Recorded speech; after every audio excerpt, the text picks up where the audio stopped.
নমস্কার friends, welcome back to my channel Suma's beauty life. চলে এলাম একটি ভিডিও নিয়ে তোমাদের কাছে। বলো তোমরা সবাই কেমন আছো? আমি ভালো আছি তোমাদের ভালোবাসায় এবং ঈশ্বরের আশীর্বাদে। এখন অনেকটা রাত হয়েছে, তো ম্যাডামের লাইভ চলছে। একটা লাইভ কমপ্লিট করলাম দেখা, তারপরে সীমার লাইভ দেখলাম, তারপরে ম্যাডাম আবার সন্দীপকে নিয়ে লাইভে বসেছে। সেটাও অলমোস্ট এখনও চলছে। মোস্ট প্রবাবলি খুব শিগগিরই বন্ধ হয়ে যাবে, যা বোঝার ওখান থেকে বুঝে নিয়েছি। তো সবার লাইভ দেখে উঠে আমি ভাবলাম না, এবার একটা কিছু বলার দরকার আছে। তো সেই জন্যে আমি এটাই বলতে এলাম যে দুটো পয়েন্টে কথা বলবো। সেটা হচ্ছে, যদি ম্যাডাম সন্দীপের এই ব্যাপারটা থেকে হাত তুলে নেয়, সন্দীপের মাথার উপর থেকে হাত তুলে নেয়, তাহলে আমি আর এই বিষয়টা নিয়ে কন্ট্রোভার্সিতে ঢুকবই না। হ্যাঁ, সাইলেন্টভাবে সন্দীপকে ভিউজ দেব, অবশ্যই দেব, কমেন্টও করব, বাট ভিডিও আর করব না। ভিডিও আর এই বিষয়টা নিয়ে করার একদম ইচ্ছে নেই। আর অন্যান্য দিকে আবার দেখতে হবে, বুঝতে হবে। তখন যদি মনে হয় করব, যদি মনে হয় করব, আর যদি মনে না হয় তাহলে আর করব না। কারণ কন্ট্রোভার্সি থেকে মনটা পুরোই আস্তে আস্তে ফিকে হয়ে যাচ্ছে। আর যদি সন্দীপের পাশে ম্যাডাম থাকে, ম্যাডাম যদি সন্দীপের কেসটা দেখে, তাহলেই আমি সন্দীপেরকে নিয়ে ভিডিও করব।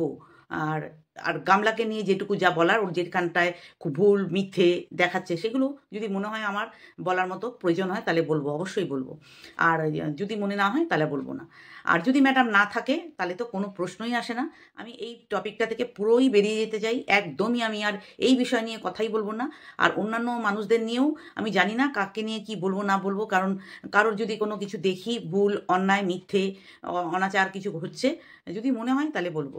আর যদি এরকম দিন আসে, তাহলে আমি যদি ধরো কন্ট্রোভার্সিটা নাই করলাম, তাহলে আমি এই চ্যানেলটায় কি ভিডিও তোমরা পছন্দ করবে আমাকে জানাবে। তাহলে আমি সেই রকম ভিডিও দেওয়ার চেষ্টা করব। আর না হলে আমি শুধু একটা লাইভ করব। সারাদিনে হয়তো একটা লাইভেই এলাম, ব্যাস এইটুকুই। এর বেশি আমি আর মানে এই জোনটায় থাকার ইচ্ছে অনেকটাই আমার খারাপ হয়ে গেছে। মানে ভালো লাগছে না, একদমই ভালো লাগছে না। এই ঝুট ঝামেলা, একে এই বলা ওই বলা, নানা রকম এইসব ক্যারিকাচালের মধ্যে না একদম আমার ভালো লাগছে না। তো ভাবছি যে যদি ম্যাডাম সন্দীপের পাশে থাকে, তবেই সন্দীপ মাথা তুলে আবার দাঁড়াতে পারবে। আর যদি না থাকে, তাহলে হয়তো সীমা চেষ্টা করবে, ওর যতদূর যোগ্যতা, ওর ক্যাপাবিলিটি আছে ওর মধ্যে, ও ততটাই করার চেষ্টা করবে। কি হবে কেউ জানি না আমরা। যেটাই হবে সেটাই আমাদের মেনে নিতে হবে। হ্যাঁ, যেটা হবে সেটাই আমাদের মেনে নেওয়া ছাড়া আর কোনো উপায় নেই। কারণ যদি ম্যাডাম, যেহেতু এই আইনি ব্যাপারটা ম্যাডাম একটু না অনেকটাই বেশি বোঝে। সীমা তো আমাদের মতোই মানুষ, ধরো এতটাই নলেজ নেই, তবু ম্যাডামের সাথে থেকে থেকে অনেকটা গ্যাদার করেছে। তাও গ্যাদার করলেও অনেকটা বেগ পেতে হবে, অনেক বেগ পেতে হবে। তো আমি শুধু ম্যাডামের কাছে একটাই আর্জি করব, যে আপনি সন্দীপের কেসটা যেটা ঢুকেছেন কৃষাণুর মুখ দেখে, কৃষাণুর জন্য, ওই বাচ্চাটা। মানুষ যে যা বলছে বলুক, কে কি অ্যালিগেশন দিচ্ছে তাতে কিচ্ছু এসে যায় না আপনার মতো মানুষের। আমি বলছি, আপনি যে পজিশন হোল্ড করেন সেখানে আপনাকে অ্যালিগেশন দেওয়া আমার মনে হয় না কিছু ফারাক করবে আপনার। তবুও হিউম্যান তো আমরা, তো মানুষের একটা লাগে ভেতরে।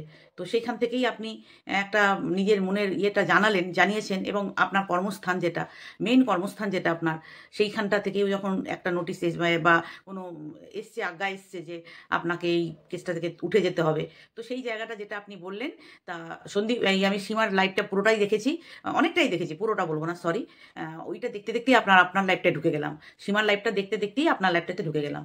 তো ওইখানে শোনার পর সীমা বারবার বলছে যে দিদিভাই তুমি কেন মাঝপথে ছেড়ে চলে গেলে। সেম কথা আমারও, আপনি মাঝপথে কেন ছেড়ে, এটা ঠিক না, এটা একদম ঠিক না। একটা অথই জ্বলে ছেলেটা কিছু বোঝে না, মানে অনেক কম বোঝে।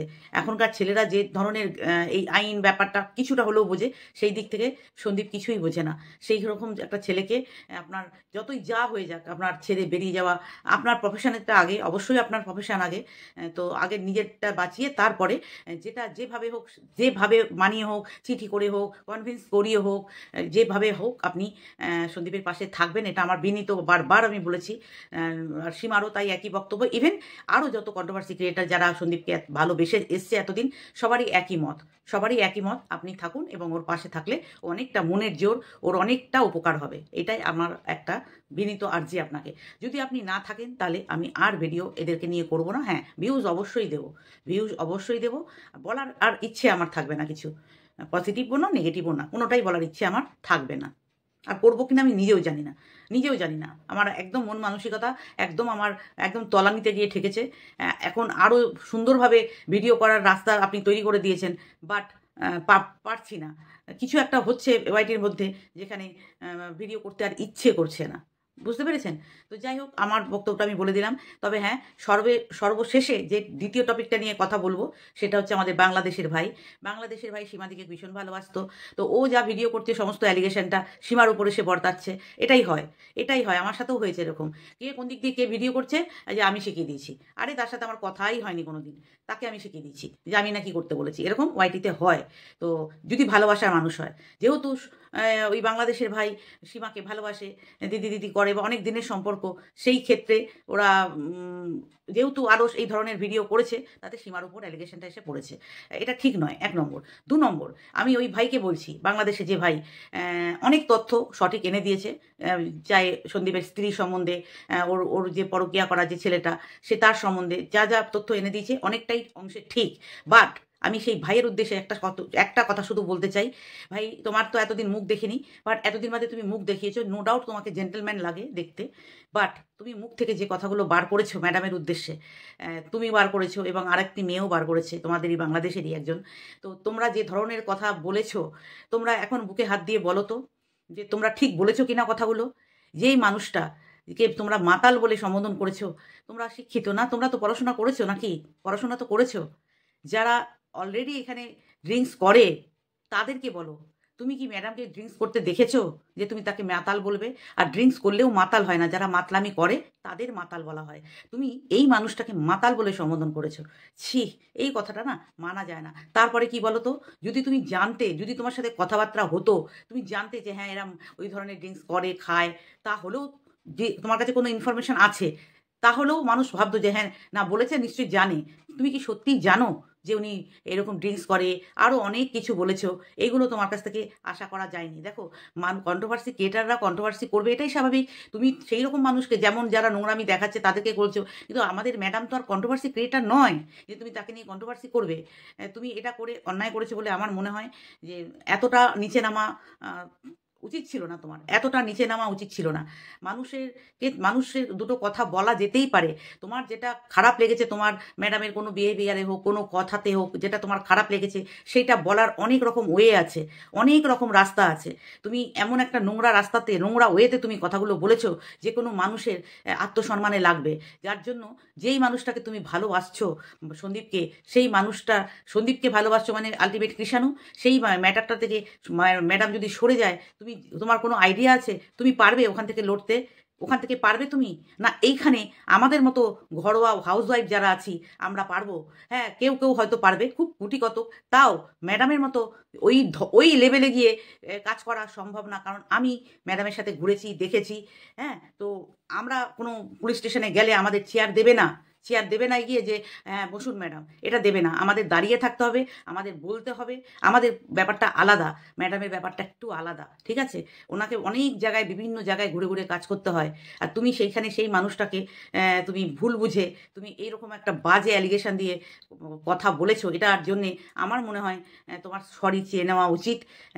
কারণ জানি না ম্যাডাম মাফ করতে পারবে কিনা, কারণ ম্যাডাম যাকে একবার নেগলেক্ট করে তাকে এত সহজে মাফ করে না।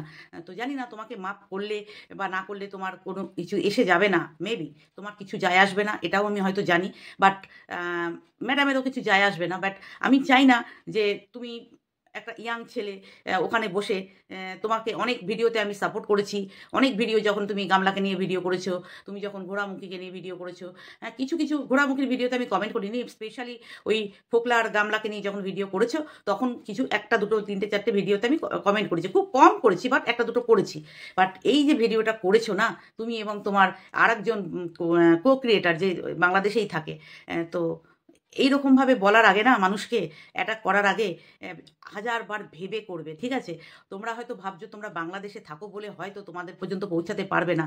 এইরকম এই কথা যদি কোনো আমাদের দেশের মানুষ বলতো, সে কোথায় গিয়ে পৌঁছাতো সেটা নিদর্শন তোমরা আমাদের পশ্চিমবঙ্গের একজনের সাথে হয়েছে, সেটা হয়তো তোমরা জানো। আরও বেশ কিছু জনের সাথে হয়েছে, সেটাও হয়তো তুমি জানো। আর তোমরা যদি ভাবো যে তোমরা বাংলাদেশ থেকে যা খুশি করতে পারবে, যা খুশি বলতে পারবে, এটা নয়, এটা ভেবো না। দেখো, মানুষকে কাউকে একটা থাপ্পড়ও মারা যায়, কাউকে চুলের মুঠি ধরেও মারা যায়, কাউকে আরও জোর আরও বাজেভাবেও অ্যাটাক করা যায়।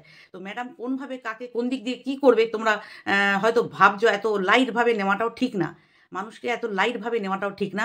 হ্যাঁ, তুমি কালকে ভিডিওটা করেছো, খুবই বাজেভাবে তুমি ইয়ে করেছো, অ্যালিগেশন দিয়েছো। আর আমি টাকা পয়সার ব্যাপারে আমি জানি না, একদমই জানি না, অতএব ওই প্রসঙ্গটা নিয়ে আমি কিছু মুখ খুলতেই পারবো না, কারণ ওই দিকে আমি টোটালি আউট। কি কোথায় কে কোথায় কী টাকা চেয়েছে না চেয়েছে আমি কিচ্ছু জানি না। আর আমার সাথে যতদিন ধরে ম্যাডামের লিঙ্ক আপ আছে, যতদূর আমরা যতটুকু কথা বলি, তাতে আমি কোনো দিন দেখিনি যে ম্যাডাম এই ধরনের টাকা চায়। আমার সাথে তো ঘটেনি ভাই, আমার সাথে যেটা ঘটেনি, আমি যেটা কোনো দিন কানে শুনিনি, সেটা নিয়ে আমি কিছু বলতেও পারবো না। আর আমি এই টাকা পয়সার দিক থেকে অনেক দূরে থাকতে চাই, যে এই টাকা পয়সার ব্যাপার ভীষণ ডেঞ্জারাস ব্যাপার, ওই জন্যে আমি টাকা পয়সা লেনদেনের ব্যাপারে আমি একদমই ঢুকতে চাই না। তো আর শুধু আমি এটাই বললাম, তোমার বাক্য রুচি যেটা ছিল সেটা তোমার দর্শনধারীর সাথে ম্যাচ হয়নি, বুঝেছো? দর্শনধারী তো সুন্দর, বাট হয়তো তুমি পড়াশোনাও করেছো, শিক্ষিত, বাট কাকে কোন কথাটা বলা যাবে, মানুষকে একটা মানুষকে সাপোর্ট করতে গিয়ে এতটাও নিচে নেমে যেও না। দেখো, আমিও সাপোর্ট করি, আমিও কিন্তু কোনো একজন মানুষকে, কোনো একজন দুজন মানুষকে সাপোর্ট করি, কিন্তু সেই মানুষকে কেউ যদি অ্যাটাক করে, তাকে ডিফেন্ড করার জন্যে আমি অতটাও নিজের ডিগনিটিটাকে লুজ করে দেবো না, যাতে আমার নিজের ডিগনিটি লস হয় ওখানে। তো তুমি তোমার নিজস্বতার, নিজের যে একটা ভাবমূর্তি তৈরি করেছিলে, কিছুটা অংশে ইয়ে হয়ে গেছে, কিছুটা অংশ হলেও তুমি ওখান থেকে কাট অফ হয়েছে। হবে, যারা ম্যাডামকে ভালোবাসে, যারা ম্যাডামের সাথে আছে, তাদের খারাপ লেগেছে, তো তাদের খারাপ লাগবে। শুধু ম্যাডাম বলে নয়, যে কোনো মানুষ চায়, অনেক আন্টি যারা তোমাকে সাপোর্ট করে, হ্যাঁ, যারা অনেক বড় দিদি, অলমোস্ট সবাই বড় তোমার থেকে, অলমোস্ট অনেকেই বড়, তো তাদের সাথে তাদেরকে অ্যাটাক করার একটা রুচিসম্মত অ্যাটাক করো, রুচিসম্মত অ্যাটাক করো, যেটা সত্যি সেটা বলো, যাতে তুমি প্রুভ করতে পারো, যাতে তোমাকে প্রুভ করা যেতে পারে। এমন কথা বলো না যেটা তুমি কোনোদিন প্রুভই করতে পারবে না যে এই মহিলাটি মাতাল। তুমি কি কোথাও তাকে মদ খেতে দেখেছো? না মদ খেয়ে মাতলামি করতে দেখেছো? সে তার কাজ সেরে 2টো 2:30টায় বাড়িতে ফেরে, সেইখানে তুমি নোংরা কথা বলেছো, মানে জাস্ট কানে নেওয়া যায় না। তো যাই হোক, তোমাকে আমি আরেকবার বলবো, দেখো, ছোট ভাই হিসাবে ভুল মানুষ মাত্রই হয়। মানুষের মুখ থেকে যখন মানুষ রেগে যায়, অনেক রকম কথা বেরিয়ে যায়, স্লিপ অফ টাং হয়ে যায়। যদি পারো ক্ষমা চেয়ে নিও। জানি না ম্যাডাম ক্ষমা করতে পারবে কি না, তো ম্যাডামকেও বলবো যদিও ক্ষমা চায় তাহলে আপনিও ক্ষমা করে দেবেন। এই কন্ট্রোভার্সি জগতে এরকম অনেক হয় ম্যাডাম, আপনাকেও এই ব্যাপারটাতে ধাতস্থ হতে হবে যতদিন ওয়াইটিতে থাকবেন। আর আপনার জোন আলাদা, আমরা জানি, আপনার ভিউজ নিয়েও কোনো প্রবলেম নেই, সাবস্ক্রাইবার নিয়ে জাস্ট আপনি একটা মজাক করেন, এটাও আমরা জানি। তো যাই হোক, এইখানে ওয়াইটিতে থাকতে গেলে এইরকম জিনিস হতে থাকে, তো হতে থাকে, নেওয়াটা খুব কষ্টকর হয়ে যায়। যারা একটা পজিশন হোল্ড করে না, তাদের পক্ষে নেওয়াটা অনেক কষ্টকর হয়ে যায়। তবে আপনি অনেক রাফ অ্যান্ড টাফ, আপনি অনেক কিছু লড়তে পারেন আমি জানি, তবে এই ছোট ছোট কথাগুলো মানুষকে অনেক সময় বড় এফেক্ট দিয়ে দেয়, সেইটাই আপনার সাথে হয়েছে। তো বলবো সব কিছু ওভারকাম করে সবাই একসাথে মিশে যেমনভাবে ম্যাডাম বলছে যে একটা হেলদি কন্ট্রোভার্সি করা উচিত, সেইভাবেই করা দরকার, এবং হয়েছেও সেটা, হচ্ছেও সেটা, তো আরও হয়তো হবে ঠিকঠাক। তো সবাই সেইভাবেই চলো। আর আমি কতদিন কি করে টানতে পারবো আমি জানি না, আমি বলেই দিয়েছি যদি ম্যাডাম থাকে সন্দীপের পাশে তবে আমি করব, নাচেত আমি আর এই বিষয় নিয়ে তো ভিডিও দেবই না, আর দেবো না, আমার একদম মন থেকে ইয়ে হয়ে যাবে। হ্যাঁ, সন্দীপকে ভিউজ দেবো, সন্দীপকে ভিউজ দেবো, এইটুকু ফাইনাল। তো চলো বন্ধুরা, অনেক রাতে ভিডিওটা করলাম, এখনও ম্যাডাম লাইভ হয়তো শেষ হয়ে গেছে। তো চলো সবাই তোমরা ভালো থেকো, সুস্থ থেকো। এবং দেখো, কেন বললাম আজকে আমি এই বাংলাদেশের ভাইকে নিয়ে কোনো দিন আমি বলিনি, ওর সাথেই ছিলাম। ও যা যা সত্যতা তুলে ধরেছে ওগুলোকে সাপোর্ট করেছি, অনেক সত্যতা তুলে ধরেছে যেগুলো কারোর বাস কি বাত হয়নি, তুলে ধরেছে। তো কিন্তু ব্যাস, এই যে যাকে আমি রেসপেক্ট করি, যাকে আমি ভালোবাসি, তাকে এই ধরনের অ্যাটাক করলে এটা কানে খুব লেগেছে, কানে খুব লেগেছে। তো সেই জন্যই এই দুটো কথা তোমাকে বললাম। যদি তুমি মনে করো বড় দিদি হিসাবে যে কোনো ভুল বলেছি, তাহলে ইয়ে করে দিও, যে মাফ করে দিও যে দিদি ভুল বলেছে। আর যদি মনে করো যে না ঠিক বলেছি, তাহলে আমি যেটা বললাম সেটা করার চেষ্টা করো। দেখো, এখানে শত্রু বানিয়ে কোনো লাভ নেই, মানুষকে দুটো কথা বললে শত্রুতাতেই পরিণত হয়, শত্রু বানিয়ে তো কোনো লাভ নেই। আর না, সন্দীপ কোনো দিন তোমাকে বলেছে যে ওই গামলাদের নিয়ে তুমি ভিডিও করো, এগুলো তো আজকে ম্যাডামের লাইভ থেকে ক্লিয়ার হলো যে সন্দীপ কোনোদিন কোনো ইনফরমেশন দেয়নি, এটাই সন্দীপ ক্লিয়ার করলো। তো যাই হোক, অনেক কিছুই জানা গেল লাইভ থেকে। তো আলটিমেট সন্দীপ আর সীমা কথা বলে নিয়ে ম্যাডামকে ফিরিয়ে আনুক এই তোমার কেসটাতে, এটাই ফিরিয়ে আনলে পরেই তবেই আমি থাকবো, আর বাকিরা তো থাকবে, নিশ্চয়ই থাকবে। আর নচেত আমি আর এই বিষয়টায় থাকবো না, আমার ইন্টারেস্ট লস একদম, ইন্টারেস্ট একদম লস, একদম ভালো লাগছে না। আর আদার্স কন্ট্রোভার্সি করবো কিনা তাও জানি না। আর যদি নাও করি তাহলে কী ধরনের দেবো তোমরা একটু কমেন্ট বক্সে জানিয়ে দেবে যে কী ধরনের ভিডিও তোমরা দেখতে চাও। একটু দিও আমাকে সাজেশান, যদি সম্ভব হয় তাহলে অবশ্যই দেবো। যতটুকু পারবো, যতটুকু ক্যাপচার করতে পারবো, টাইম পাবো। তো চলো, কারণ কন্ট্রোভার্সি করলে কি হয়, বসে এক জায়গায় বসে দুটো কথা বললাম হয়ে যায়। আর আদার্স কন্টেন্ট করতে গেলে অনেক খাটনি, যেটা আমার পক্ষে সম্ভব না। আমি ওই টাইম পাই না, টাইমের সাথে পেরে উঠি না। তো সেই আবার ব্লগিংয়েও একটুখানি একটু আধটু শ্যুট করি ব্লগিং চ্যানেলটার জন্যে। তো ওইগুলো এডিট করা আছে, খাটনি তো প্রচুর হয়, খাটনি প্রচুর হয়, ভালো লাগে তাই করি আর কি। তো যতদিন মন চাইবে করবো, কিন্তু যখন দেখবো না আর ভালো লাগছে না, তখন তো অবশ্যই আমাকে এই দিক থেকে কাট আপ করে দিতে হবে। কাট আপ করে অন্য কোনো কন্টেন্ট এনে তার উপর একটা ভিডিও, অ্যাটলিস্ট একটা ভিডিও চ্যানেলটাকে বাঁচিয়ে রাখার জন্যে, যে চ্যানেলটা অ্যাটলিস্ট নাহলে একদম বসে যাবে। কারণ অনেক কষ্ট করে এই পর্যন্ত এনেছি, তো মায়া বসে গেছে একটা, যে এখন একদম যদি স্টপ করে দিই তাহলে একদম চ্যানেলটা রসাতলে চলে যাবে। সেই জন্য যে কোনো একটা ভিডিও দিয়ে চ্যানেলটাকে বাঁচিয়ে রাখতে হবে। গাছে জল ঢালে না, সেই গাছে জল ঢালার মতো একটু জল ঢালতে হয়। একটা করে ভিডিও দিলে চ্যানেলটা বেঁচে থাকবে। সেই একটা ভিডিও কী দেবো সেটাই এখন ভেবে পাচ্ছি না। তো চলো, সবাই ভালো থেকো, সুস্থ থেকো। আর কমেন্টের মাধ্যমে তোমরা আমাকে জানিও যে আমি যেটা বললাম, যেটার উত্তর চাইলাম, আমাকে একটু জানিও কী করব আমি এটাতে। এখন ওইটাতে ব্লগই দিই, আমার এসবি ফ্যামিলি যে চ্যানেলটা আছে ওটাতে তো আমার ঘরোয়া 8 মিনিট 10 মিনিট ম্যাক্সিমাম, 8 থেকে 10 মিনিটের একটা ভিডিও দিই। আর তাহলে আমি এখানে কী দেবো? আর রান্নাও তো মাসি করে, আমার হোমমেড করে। তো রান্নাও করা যাবে না, মাঝে মাঝে আমি করি, সেটা দেওয়া যাবে। তো যাই হোক, ভেবে দেখবো কী করা যায় না যায়। আর অন্য কন্টেন্টে যদি ভাবি যে হ্যাঁ এই কন্টেন্টে বলা যাবে অন্য কোনো কাউকে, যদি দেখি ভুল না, কোনো আলতু ফালতু নয়, অ্যালিগেশন দিয়ে দেওয়া নয়, মিথ্যে নয়, যদি দেখি হ্যাঁ সত্যিই লাগছে এটা ভুল বলছে, এটা ভুল মানুষকে খাওয়াচ্ছে, তখন অবশ্যই বলবো। চলো, টাটা, বাই বাই। সবাই ভালো থেকো, সুস্থ থেকো, এবং ভিডিওটা ভালো লাগলে পাশে থেকো। অনেক রাত হয়ে গেছে, আমি ওষুধও খেয়ে নিয়েছিলাম, আমি শুয়ে শুয়ে লাইভ দেখছিলাম। তো ভাবলাম রাতেই ভিডিওটা করে রাখি, তাহলে আমি সকাল সকালে এটা পোস্ট করে দিতে পারবো। কারণ সকালবেলা উঠে ভিডিও করতে করতে অনেকটা 12টা 12:30 বেজে যায় আমার। তারপরে কালকে আমার বেরোনো আছে, তো আর করতে পারবো কিনা জানি না ভিডিও, সেই জন্য এই ভিডিওটা দিয়ে গেলাম। আর এরপরে তো 3-4 দিন আর কোনো ভিডিও আসবে না, কারণ আমি একটু বেড়াতে যাচ্ছি, সেই ব্লগই দেখবে, তারপরে এসে ভাবনা চিন্তা করা যাবে। তো চলো বন্ধুরা, টাটা, বাই বাই। সবাই ভালো থেকো, সুস্থ থেকো। আর ভিডিওটা ভিডিও হোক, আমার যাই দিই আমি তাই যদি তোমাদের ভালো লাগে দেখো, আর ভালো না লাগবে দেখবে না। আর কি করা যাবে বলো। তো চলো, টাটা, বাই বাই। সবাই ভালো থেকো, সুস্থ থেকো।